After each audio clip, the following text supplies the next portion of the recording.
Điệp xúc á, nhưng mà một xuống tín, lại mòn cầm bó, yummy, này ngày, tôi xây này ngọt ní, nhom ngày nắng nhom mà chạy tầm lé, ẩm tí,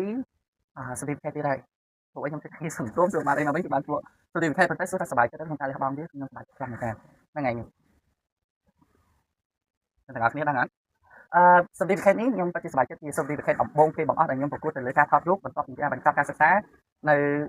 suy sạch đấy, này xa bao nhiêu, hai video content đấy nhom banចូលរួមប្រកួតជាមួយយុវជនជំនាន់ក្រោយដែលបានការគាំទ្រដោយ FCA ដែលយើងនិយាយអំពី World Economic Day 2023ហើយខ្ញុំជាម្នាក់បានចេញលទ្ធិម្នាក់ដែលលើកកម្ពស់ការយល់ដឹងពីបរិស្ថានហើយខ្ញុំនឹងចង់ប្រាប់អ្នកទាំងអស់គ្នាថាចេះហេតុអីការយល់ដឹងពីបរិស្ថានមានសារៈសំខាន់ហើយហេតុអីខ្ញុំត្រូវបានជាទីមួយខ្ញុំបានទៅឈ្មោះចូលរួមវគ្គមុនមកហើយខ្ញុំចង់ឆ្លើយតបទៅការវគ្គសិក្សាខ្ញុំថតរូបហ្នឹងខ្ញុំក៏បានឃើញការប្រកួតមួយគឺថាប្រកួតជ្រើសរើសអ្នកថតរូបស្អាតអញ្ចឹងអ្នកថតរូបដើម្បីលើកកម្ពស់បរិស្ថានការយល់ដឹងបរិស្ថានអញ្ចឹងបើយើងនិយាយបរិស្ថានមិនថើណាយើងត្រូវជើផងវាមានបឹងទូស្លេអូនមកកណោប៉ុន្តែតើយើងក្នុងការអ្នកប្រកួតហ្នឹងតើយើងចង់ផ្សព្វផ្សាយអ្វីទៅកាន់អ្នកចូលរួមឲ្យបានដឹងអញ្ចឹងអ្វីដែលខ្ញុំចង់ផ្សព្វផ្សាយទៅអ្នកចូលរួមឲ្យបានដឹងអំពីខ្ញុំហ្នឹងគឺទីមួយខ្ញុំ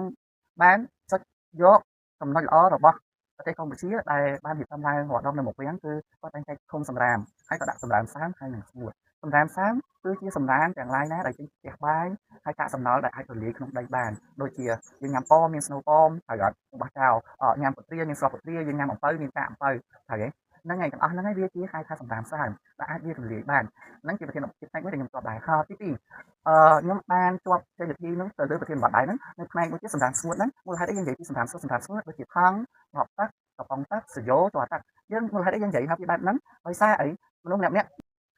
មើលរំលងទូចមានន័យថាពេលបងប្អូនទាំងអស់គ្នាខ្ញុំទទួលស្គាល់ថាយើងចង់ជួយការបរិស្ថានប៉ុន្តែមានការភ្លេចផ្លាំងមួយចំនួនដូចខ្ញុំពេលខ្លះខ្ញុំក៏ភ្លេចដែរខ្ញុំអត់បានយកដបទឹក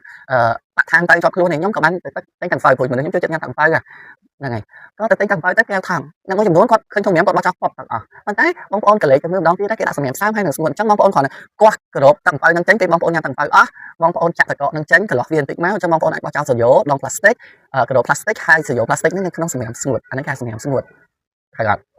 ចាប់មកហូបធ្ងន់ធ្ងរជាងហ្នឹងដូចតែបងប្អូនញ៉ាំតាមផ្លូវដូចជាបុកល្ហុងតែបុកល្ហុងបងប្អូនគេចាដាក់កានស្ងោឬចានអេកូផ្លាស្ទិកតើបោះចោលចូលមួយណាអញ្ចឹងវាដូចគ្នាដែរចុះបងប្អូនបោះចោលវានៅក្នុងសម្រាប់ស្ងួតទៅហើយដល់ពេលអាដាក់កាពិអីហ្នឹងបងចម្រាញ់ចេញឲ្យអស់ទៅវាសល់កាកបងប្អូនដាក់ចូលនៅក្នុងថង់សម្រាប់ឬធុងសម្រាប់សើមហើយបងប្អូនបោះចោលវាហើយយកអាកាតូហ្នឹងមិនថាវាជាកាតូអេកូក៏ដោយវាជាកាតូ microplastic ឬ plastic ក៏ដោយបងប្អូនបោះចូលនៅក្នុងធុងសម្រាប់ស្ងួតមូលហេតុអីយើងបានអញ្ចឹងមិនមែនសម្រាប់សើមស្ងួតហ្នឹងក៏មិនបងយកថង់សើមហ្នឹងទៅហាលឲ្យស្ងួតយកសម្រាប់ហ្នឹងដាក់ឲ្យសើមទៅមិនសើមទេហ្នឹងវាជាកត្តាមួយចាំបាច់ដែរដោយសារអីគ្រាន់តែយើងធ្វើប៉ុណ្្នឹងបានណាទី1វាកាត់បន្ថយឧស្ម័នពុលនៅក្នុងថង់ហ្នឹងថាបងទៅបោះចោលសម្រាប់នៅក្នុងគោសម្រាប់ឲ្យបងមិចសម្រាប់ចូលគ្នាបងចងទទួលស្គាល់វាលាយវាជាជាតិគីមីវាជាជីដែរប៉ុន្តែវាអត់មានគុណភាពទេវាជាខ្លះជាសារធាតុពុលមួយវិញទៅនៅក្នុងបរិយាកាសផែនដីដូចជាសត្វផែនដីហើយដើម្បីវាភាយឡើងលើខ្លះជាឧស្ម័នពុល